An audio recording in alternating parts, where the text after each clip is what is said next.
Romualdez ang nataas na speaker sa komunidad nila na napatulong imbestigahan.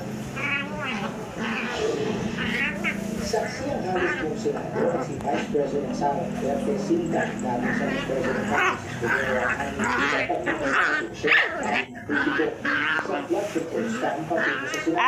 Mula sa piningay, nakita nito at dating Speaker Martin Romualdez.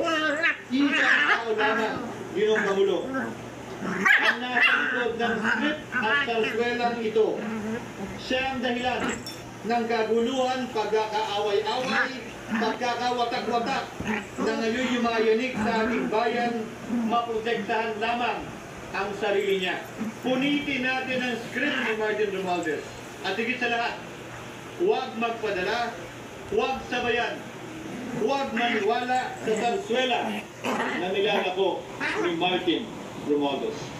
Giit Escudero na ibinawid sa flood control ng isang minuto siya at ibang plano at ginagawang panakikibutas ni Romualdez at Kamara. Klarong-klaro po ang ito.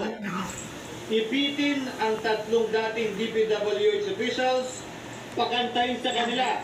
May mabanggit lang na senador habang pinagtatakpan ang mga congressman na tunay na kasabwat nila sa mga lugar na ginagalawan nila. Kapaniwala ba na wala silang kinausap na kahit isang congressman na upo na totoong may hawak ng mga distrito?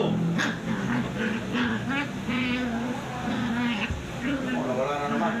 Hindi na ito o sa Kamara. Pinuna rin ni Escudero ang ipagpupila sa mga senador kaugnay ng flood control pati ang pag-imbestiga sa campaign contributions sa mga kontrabisa sa kanya at ibang kandidato ng 2022 habang wala naman ang kaso ng Romualdez sa kapila ng kahayagan ng kapilang secret consultant na nagandito na siya ng kita sa bahay ng dating speaker. Hindi ba nakapagtataka? Bakit hindi sinasama si Martin Romualdez sa anumang investigasyon?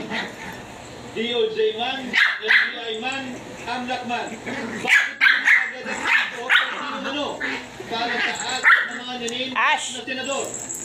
Pero maliban kay Congressman Zaldico na mukhang nilalaglag niya. Sa Congressman, walang request para sa freeze order. Awayin kaya ko pa, halika dito. Martin Romualdez na diniliveran Maldita yan, maldita. sa bahay mismo niya. Ang sabi ay, quote, "We will work on it lang." Nagkakaroon na sa Ginong Pangulo na mga nakaupong senador na dinili